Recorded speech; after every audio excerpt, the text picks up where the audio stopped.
बेहद सॉफ्ट और delicious mutton कोफ्ते की इस रेसिपी में चंद ऐसी सीक्रेट चीज़ों का इस्तेमाल किया गया है जिनकी वजह से कोफ्ते बिल्कुल भी नहीं बिखरेंगे ना ही टूटेंगे। और टेस्ट में ये रेसिपी इतनी डिलीशियस और इतनी रॉयल है कि इस रेसिपी को मटन शाही कोफ्ते का नाम भी दिया जा सकता है। तो अस्सलाम वालेकुम जी, कैसे हैं आप सब? उम्मीद करती हूँ सब खैर खैरियत से होंगे। Welcome back to my channel. तो ये एक दावत स्पेशल रेसिपी है। आप अपनी दावत में इस रेसिपी को बनाएं और फिर अपनी तारीफ़ें सुनते जाएं। तो वीडियो को फुल वॉच करें, पसंद आए तो लाइक और शेयर भी कर दें। तो यहाँ पर मैं आपको कोफ्ते की सॉफ्टनेस दिखा देती हूँ। ये देखें जी, माशाल्लाह किस कदर सॉफ्ट है। तो फिर चलते हैं अपने किचन में और ढेर सारी टिप्स एंड ट्रिक्स के साथ आज की मटन कोफ्ते की इस शाही रेसिपी को घर पर बनाना सीखते हैं। बिस्मिल्लाहिर्रहमानिर्रहीम। तो सबसे पहले हमें चाहिए 50 ग्राम के बराबर भुने हुए चने, जिसको मैं शामिल कर दूंगी ग्राइंडिंग जार में। और साथ ही ऐड करूंगी खरबूजे के बीज, तकरीबन 2 टेबलस्पून भर के ऐड कर देंगे। साथ ही 2 चम्मच कोकोनट पाउडर ऐड कर देंगे, जिसे नारियल का बुरादा भी कहा जाता है। अब हमने इन चीज़ों का फाइन सा पाउडर बना लेना है। जो हमने इसमें खरबूजे के बीज ऐड किए हैं या फिर जो कोकोनट का पाउडर ऐड किया है, उससे कोफ्ते का जो फ्लेवर है वो बहुत इन्हेंस होगा। पाउडर बहुत फाइन सा बनाएं, इसमें किसी भी किस्म का मोटा पीस नहीं होना चाहिए। अगर आपके पाउडर में कुछ मोटे मोटे ज़र्रात हैं तो आप इसको छान सकते हैं। अब हम आगे चलेंगे। तो यहाँ पर मैंने मटन का कीमा ले लिया है 500 ग्राम के बराबर। कीमा बनवाते वक्त 50 ग्राम मैंने इसमें चर्बी भी डलवाई थी ताकि कोफ्ते मॉइस्ट बने। पहले गोश्त को अच्छे तरीके से धो के कीमा बनवाया करें। कीमे को धोएंगे तो वो सारा ख़राब हो जाता है, फिर वो हैंडल नहीं होता। अब हम कीमे में शामिल करेंगे प्याज। तो 3 मीडियम साइज़ की प्याज मैंने चॉपर में डाल के बारीक चॉप कर ली हैं। ये देखें, बहुत बारीक चॉप करें और फिर इस प्याज का सारा पानी निचोड़ लें किसी भी मलमल के कपड़े में डाल के या फिर हाथों की मदद से। प्याज के अंदर कोई भी पानी नहीं होना चाहिए, वरना आपके कोफ्ते जो हैं वो टूट के बिखर सकते हैं। तो ये देखें जी, यहाँ पर प्याज मैंने निचोड़ लिया है सारा। और अब यहाँ पर हम लेंगे एक मीट चॉपर और इसमें शामिल कर देंगे कीमा। आप सोच रहे होंगे कि कीमा तो बना हुआ है तो फिर चॉपर में क्यों ऐड कर रही हैं? मैं इसलिए चॉपर में ऐड कर रही हूँ ताकि जो भी चीज़ें साथ हम इसमें ऐड करें ना, तो वो कीमे के साथ यकजान हो जाएं। हाथ के साथ थोड़ा सा मुश्किल हो सकता है, तो इसलिए मैंने चॉपर में कीमा शामिल किया है। साथ ही जो प्याज हमने निचोड़ के रखी हुई थी वो ऐड कर देंगे। मुट्ठी भर हरा धनिया डालेंगे, मुट्ठी भर पुदीना ऐड करेंगे। 2 बारीक टुकड़े अदरक के हैं, 5 से 6 लहसुन के जवे हैं और 3 से 4 इसमें मैंने शामिल किए हैं हरी मिर्चें। और जो हमने चने का पाउडर बना के रखा हुआ था 3 से 4 टेबलस्पून के बराबर, हम इसको यहाँ पर ऐड करेंगे। इसके इस्तेमाल से कोफ्तों में बाइंडिंग आएगी, कोफ्ते बिल्कुल भी नहीं खुलेंगे ना ही टूट के बिखरेंगे। तकरीबन 2 टेबलस्पून के बराबर ये पाउडर मैंने रख लिया है, आगे चल के यूज़ करेंगे। और अब हम इसमें ऐड करेंगे कुछ मुख्तसर से पाउडर मसाले, जिसमें शामिल है नमक, कुटी हुई लाल मिर्च, कुटी हुई काली मिर्च, थोड़ी सी हल्दी, 1 टीस्पून ज़ीरा पाउडर, 1 टीस्पून धनिया पाउडर। मटन जो है कुदरती तौर पे बहुत ज़्यादा टेस्टफुल होता है, तो हमें इसमें बहुत ज़्यादा स्पाइस ऐड नहीं करने, वरना इसका अपना टेस्ट दब जाएगा। ठीक है, तो यहाँ पर मैंने थोड़ी सी देर के लिए ही चॉपर को चलाया है और यहाँ पर कीमे में हर चीज़ जो है अच्छे तरीके से मिक्स हो चुकी है। और जो कीमा है वो इतना ज़बरदस्त रेशे वाला बना है कि क्या ही बात है, माशाल्लाह। यहाँ पर मैं आपको दिखा देती हूँ कि कितना रिच रेशा है कीमे के अंदर। तो बस अब हम इसको ज़्यादा मिक्स नहीं करेंगे। ये देखें जी, क्या ज़बरदस्त रेशेदार कीमा बन गया है। तो अब हम इसमें शामिल कर देंगे थोड़ा सा नमक और थोड़ा सा गरम मसाला पाउडर। नमक मुझे इसमें कम लग रहा था तो मैंने थोड़ा सा नमक ऐड किया है और गरम मसाला शामिल कर दिया है। अब हाथ से थोड़ा सा इसको अच्छे तरीके से मिक्स कर लेंगे और फिर हम इसको रखेंगे फ्रिज में 15 से 20 मिनट के लिए, क्योंकि हमने इसको चॉपर में घुमाया है तो इसका जो टेम्परेचर है वो थोड़ा सा डाउन हो गया है। इसको थोड़ा सा ठंडा करना ज़रूरी है। आधे घंटे के लिए फ्रिज में रखने के बाद अब मैंने इसको फ्रिज से निकाल लिया है। हाथों पे हल्की सी ऑयलिंग की है और कोफ्ता बनाना शुरू करेंगे। तो यहाँ पर मैं जो कोफ्ता बना रही हूँ वो काफ़ी लार्ज साइज़ का है। आप अपनी पसंद के हिसाब से कोफ्ते का साइज़ जो है वो छोटा बड़ा मीडियम कोई भी रख सकते हैं। ठीक है, तो यहाँ पर हमारा जो कोफ्ता है वो बन के रेडी हो गया है। ये देखें, माशाल्लाह बेहतरीन कोफ्ता बना है, बिल्कुल क्रैकलेस, ज़बरदस्त।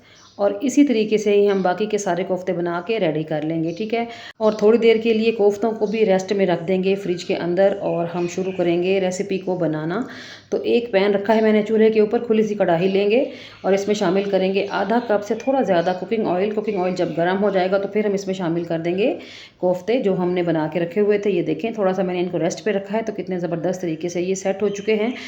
2 से 3 मिनट ऑयल में छोड़ने के बाद आप कढ़ाई को इस तरीके से घुमा लें ताकि कोफ्ते की साइड खुद ब खुद चेंज होती रहे और हर तरफ से पकता रहे। जब कोफ्ता फर्म हो जाएगा ना, तो फिर आप चम्मच की हेल्प से उसको इस तरीके से घुमा फिरा सकते हैं, ठीक है। यहाँ पर कोफ्ते फ्राई करने का एक तो फ़ायदा ये होगा कि कोफ्ता फर्म हो जाएगा, और दूसरा कोफ्ते के अंदर ना एक बड़ी ज़बरदस्त सी सौंधी सौंधी खुशबू आ जाती है फ्राई करने के बाद।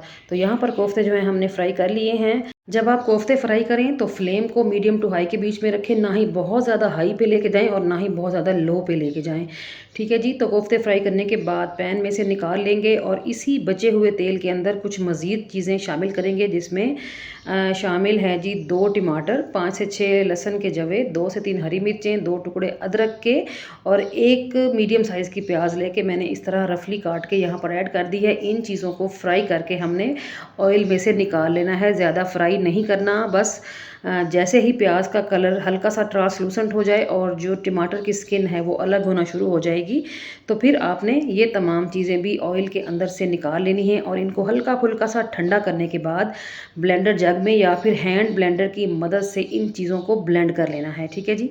तो यहाँ पर आप देख सकते हैं चीज़ें फ्राई हो चुकी हैं सारी।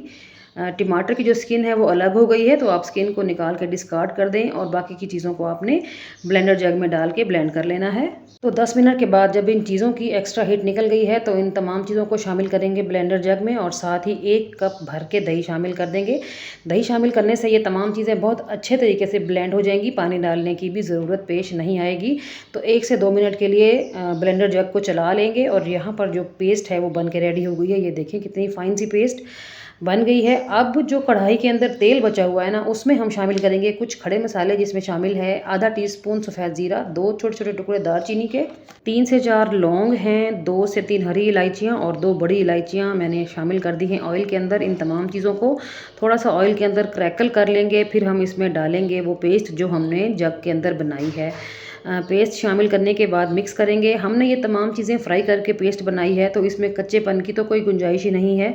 बस हल्का सा मिक्स करेंगे और अब हम इसमें शामिल करेंगे कुछ पाउडर मसाले, जिसमें शामिल है सबसे पहले नमक, जो कि हस्ब ज़रूरत जाएगा, 1 टीस्पून कुटी हुई लाल मिर्च, आधा टीस्पून हल्दी, 1 टीस्पून कश्मीरी लाल मिर्च, 1 टीस्पून धनिया पाउडर और 1 टीस्पून ज़ीरा पाउडर ऐड करेंगे। याद रहे ये तमाम पाउडर मसाले मैंने 1-1 टीस्पून के हिसाब से डाले हैं, बहुत ज़्यादा ऐड ना करें। इन चीज़ों को थोड़ा सा मिक्स कर लेंगे और कवर करके कुछ देर के लिए पका लेंगे जब तक कि ऑयल सेपरेट ना हो जाए। तो मैंने यहाँ पर मिक्सिंग कर ली है, कवर लगा देंगे और बस 2 मिनट के बाद फिर देखते हैं। कवर हटा लेंगे और यहाँ पर आप देख सकते हो ऑयल सेपरेट हो गया है और जो ग्रेवी सी है वो अलग हो चुकी है। इस स्टेज पर हम इस पे शामिल कर देंगे कोफ्ते जो हमने फ्राई करके रखे हुए थे। कोफ्ते शामिल करने के बाद इस टाइम पे हमने कोफ्तों की भुनाई करनी है, तो फ्लेम को रखेंगे मीडियम टू हाई पे और कोफ्तों की भुनाई स्टार्ट करें। थोड़ा सा जेंटली चम्मच चलाना है आपने, कोई भी कोफ्ता डैमेज नहीं होना चाहिए, ठीक है। 5 से 6 मिनट कोफ्तों की भुनाई करने के बाद आपने इसकी ग्रेवी को एडजस्ट करना है। मैंने इसकी ग्रेवी में एक सिल्की टच लाने के लिए, एक मतलब स्मूथनेस लाने के लिए दूध का इस्तेमाल किया है, जिसमें हल्की फुल्की सी मलाई भी है। तो दूध शामिल करेंगे। दूध शामिल करने से बहुत अच्छा फ्लेवर बनेगा और जो ग्रेवी है वो बहुत सिल्की स्मूथ बनेगी।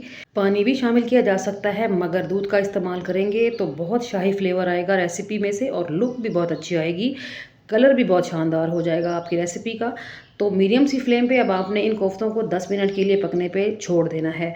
मीडियम फ्लेम का इसलिए कह रही हूँ क्योंकि हमने कोफ्तों को फ्राई करके पहले ही फर्म कर लिया है, तो अब ये मीडियम फ्लेम पे अंदर तक पक जाएंगे और बिल्कुल भी नहीं टूटेंगे, ठीक है। तो 10 मिनट के बाद यहाँ पर आप देख सकते हो ग्रेवी जो है वो कितनी ज़बरदस्त सी बन चुकी है और कोफ्ता बिल्कुल रेडी है। अब जो पाउडर हमने चने वाला स्टार्ट में ही बचा के रख लिया था, 1 से 1.5 टेबलस्पून के बराबर मैं वो यहाँ पर ऐड करूँगी। जैसे ही मैं ये पाउडर ऐड करूँगी ना, ग्रेवी थोड़ी सी गाढ़ी हो जाएगी और जो ऑयल है वो गायब हो जाएगा। तो बस थोड़ी सी भुनाई करेंगे, ग्रेवी भी एडजस्ट हो जाएगी और ऑयल भी सतह पर आने लग जाएगा। इस स्टेज पर हमारे जो मटन कोफ्ते हैं वो एकदम से रेडी हैं। आप इसकी ग्रेवी की लुक देखें जी कितनी शानदार है। तो लास्ट में डालेंगे बारीक कटा हुआ हरा धनिया, सिंपली मिक्स कर लेंगे। और इस स्टेज पर ये ज़रूर बताइएगा कि आपको मेरी आज की ये रेसिपी कैसी लगी है। मुझे उम्मीद है अच्छी लगी होगी, क्योंकि मैंने अपनी पूरी एफर्ट डाली है आप तक ये शानदार सी रेसिपी पहुँचाने में। हरा धनिया मिक्स करने के बाद घर का बना हुआ खुशबूदार सा गरम मसाला भी डाल देंगे। मिक्स कर लेंगे और यहाँ पर हमारे बेहतरीन से मटन कोफ्ते बनकर रेडी हो गए हैं, जो कि बहुत ही लजीज हैं और बेहद खुशबूदार हैं। चलते हैं डिश आउट कर लेंगे। बिस्मिल्लाहिर्रहमानिर्रहीम। आप एक बार मेरी इस रेसिपी को लाजमी ट्राई करें। मुझे उम्मीद है कोफ्ते बनाने की ये रेसिपी आपको बहुत पसंद आएगी, क्योंकि इसमें ग्रेवी का फ्लेवर बहुत शानदार है और जो कोफ्ते हमने स्पेशल तरीके से बनाए हैं, इससे कोफ्ता बहुत ही सॉफ्ट बना है और बेहद लजीज है। आप यहाँ पर कोफ्तों की फाइनल लुक से अंदाज़ा लगा सकते हैं कि ये कितने टेस्टी होंगे।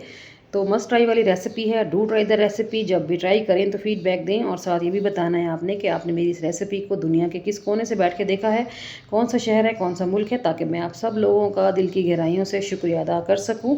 और यहाँ पर आप कोफ्ते की सॉफ्टनेस देखें, माशाल्लाह कितना सॉफ्ट है। तो चलती हूँ, आज के लिए इतना ही। कल फिर मुलाकात होगी किसी और शानदार और फ्रेश रेसिपी के साथ। तब तक अपना और अपने प्यारों का रखें ढेर सारा ख्याल, मुझे रखें दुआओं में याद। ओके जी, अल्लाह हाफिज़। Thanks for watching.